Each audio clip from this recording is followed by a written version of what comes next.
안녕하세요. 변호사는 선하다 박선아 변호사입니다. 네, 오늘은 저희 PD님께서 궁금한 내용이 있다고 하셔가지고 그 부분에 대한 좀 궁금증을 해소시키면서 다른 유익한 내용들을 좀 전달해보는 시간을 가져보려고 합니다.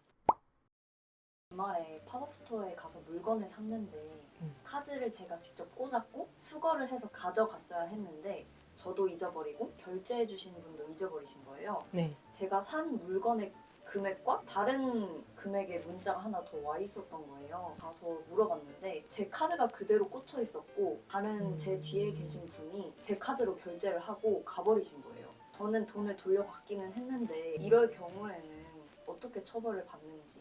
일단 그냥 이 사안을 놓고 봤을 때는 뒤에 계시던 그분은 본인이 카드를 넣어서 결제를 해야 됨에도 불구하고 아마 카드를 넣으려고 했을 때 PD님 카드가 꽂혀 있는 거를 아마 보셨을 거예요.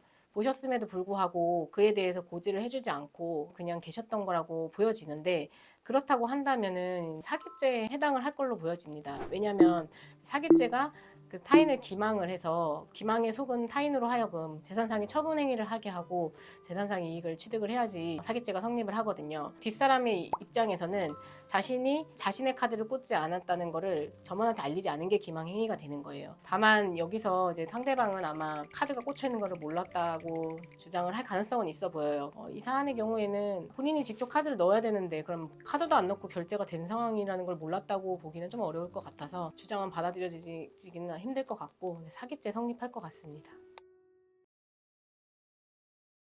일상생활에서 많이 일어날 수 있는 일들에 대해서만 몇 가지 얘기를 해드릴게요. 길거리 지나다니다 보면 이제 떨어져 있는 물건들 발견해서 가져가는 경우들이 있잖아요. 이제 이런 경우에 가져가면서 되게 찜찜하다고 생각은 하시지만 이게 범죄인가, 범죄는 아닌가, 긴가민가 하시는 분들이 계신데 범죄입니다. 길거리에 떨어져 있는 물건의 경우에 법률상으로 점유이탈물이라고 보고 있어요. 점유이탈물을 만약에 발견한 사람이 주워서 자기가 사용할 생각으로 가지고 가면 점유이탈물 횡령죄가 성립을 하게 됩니다. 간혹 수사를 하다 보면은 가져가서 경찰서에 주려고 했었다. 근데 가져갔는데 깜빡하고 내가 갖고 있게 됐다. 이렇게 지금 변명들을 좀 하시는 분들이 계세요. 만약에 가져가서 줄 생각이었다고 하면 며칠 내로라도 갖다 줬어야 되는데 그렇지 않고 계속 들고 있었다고 한다면 그러한 변명이 좀 받아들여지기는 어렵겠죠. 그러니까 물건들 바닥에서 발견하셨을 때 그 자리에 두고 가시거나 주워서 바로 그 즉시 경찰서로 가서 전달을 해주시는 게 안전합니다. 범죄입니다. 그리고 또 한 가지 이제 사례가 있어요. 어느 날 갑자기 저의 계좌에 저도 모르는 돈이 입금이 되는 경우가 있습니다. 그랬을 때 그 돈 내가 사용해도 되는 건지 아니면 돌려줘야 되는 건지 그냥 가만히 있어도 되는 건지 이런 것들이 되게 궁금하실 거예요. 그런데 이제 결과적으로 말씀을 드리자면은 그 돈 사용하시면 횡령죄로 처벌받습니다. 왜냐면은 일단 그 잘못 들어온 돈을 돌려줘야 되는 돈을 내가 보관을 하고 있다고 보는 거예요. 그래서 보관하고 있는 돈을 나의 이득을 위해서 사용을 했다. 그러면 불법 영득 의사가 인정이 되면서 횡령죄가 성립을 하게 되는데, 다만 이제 내 통장에 돈이 입금된 거를 모를 수도 있거든요. 모르는 상황에서 사용을 했다고 하면 이제 횡령죄에서의 고의가 없어지기 때문에 횡령죄로 처벌받지 않을 수도 있지만, 돈이 들어왔다는 걸 인식한 이상 그 이후에 그 돈을 돌려주지 않는 행위 그 자체만으로도 처벌을 받고요. 돈을 돌려주지 않고 사용도 했다면 그것도 당연히 처벌을 받는 겁니다.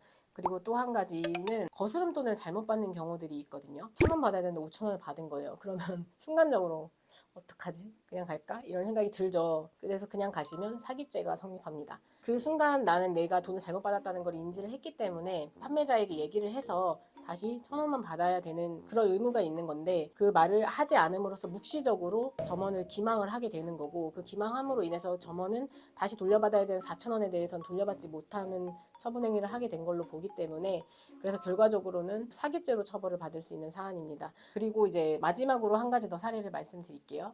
분리수거를 하는 와중에 쓰레기장 근처에 있는 물건을 발견을 했어요. 근데 그 물건이 사실은 그 소유자가 잠깐 그 자리에 물건을 두고 다른 곳을 간 상황이었던 거죠. 근데 내 입장에서는 긴가민가 하니까 이제 가지고 들어오는 경우도 있을 수 있는데, 이 경우에도 사실상 절도죄로 처벌을 받을 수 있습니다. 소유자가 그 자리에 잠깐 두고 다시 와야지 라는 생각으로 들어가는 상황이기 때문에 이런 경우에는 피해자의 점유를 이탈했다고 보지 않고 여전히 피해자의 점유가 계속되고 있다고 봐요. 그럼 불법 영득 의사로 그 물건을 가지고 간 거기 때문에 절도죄로 처벌을 받게 되는 거고요. 내 물건이 아닌 물건은 웬만하면 가져가시지 않는 게 좋습니다.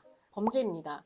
오늘 말씀드린 것처럼 일상생활에서 이게 범죄가 될 수 있는 행위인가라고 의심이 드는 행위들이 제가 오늘 말씀드린 것 이외에도 상당히 많이 있거든요. 그렇게 의심스러울 때는 사실 안 하시는 게 가장 안전하기는 해요. 어떤 행위를 하더라도 이 영상을 보고 계신 모든 분들께서 어이없는 이유로 이제 범죄자가 되지는 않으셨으면 좋겠습니다. 오늘의 영상이 도움이 되셨다면 구독과 좋아요 그리고 알림 설정까지 부탁드립니다.